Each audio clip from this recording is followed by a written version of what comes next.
কাল যার পায়ে ছিল লক্ষ কোটি স্বপ্ন, আজ তার জন্য জ্বলছে মোমবাতি।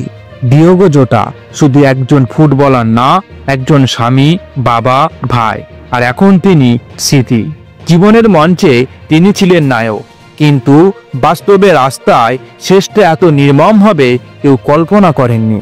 আজ আমরা জানবো না শুধু কিভাবে তিনি চলে গেলেন, বরং জানবো কেন তার মৃত্যু আমাদের চোখ খুলে দিতে পারে। 3 জুলাই রাত 12:30 স্পেনের হাইওয়েতে ডিয়েগো জোটা ও তার ছোট ভাই একটি ল্যাম্বরগিনিতে ছিলেন। ছুটির ভবন ছিল, গন্তব্য ছিল ফেরি ধরার জন্য সান্তাদে।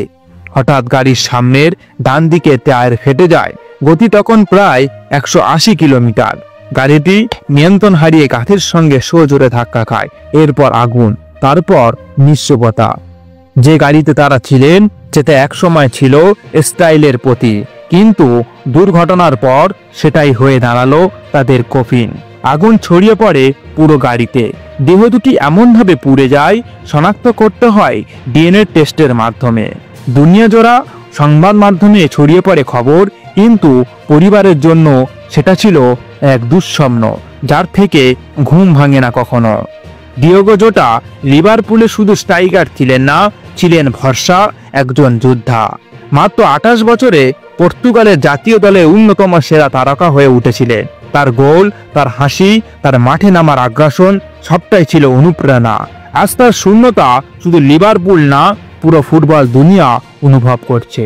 ইউরোপের বিভিন্ন ক্লাব, খেলোয়াড়, ভক্ত সবার প্রোফাইল পিকচার এখন কালো। জোটা আমাদের আর গোল দেবেন না, কিন্তু তার মৃত্যু একটা প্রশ্ন ছুড়ে দিয়ে গেল। জীবন কি আমরা খুব দ্রুত চালাচ্ছি? 180 কিমি গতিতে শুধু গাড়ি নয়, ছুটছে আমাদের জীবনও। একটু থামুন, নিজের জন্য, প্রিয়জনের জন্য।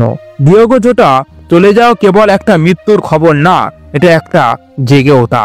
ভিডিওটি শেয়ার করুন যাতে আরো মানুষ বোঝে গতি নয়, জীবনই আসল গোল। পেজে ফলো দিন আর এমন বাস্তব গল্প পেতে, কারণ কখনো কখনো একটা গল্প বদলে দিতে পারে একটা জীবন।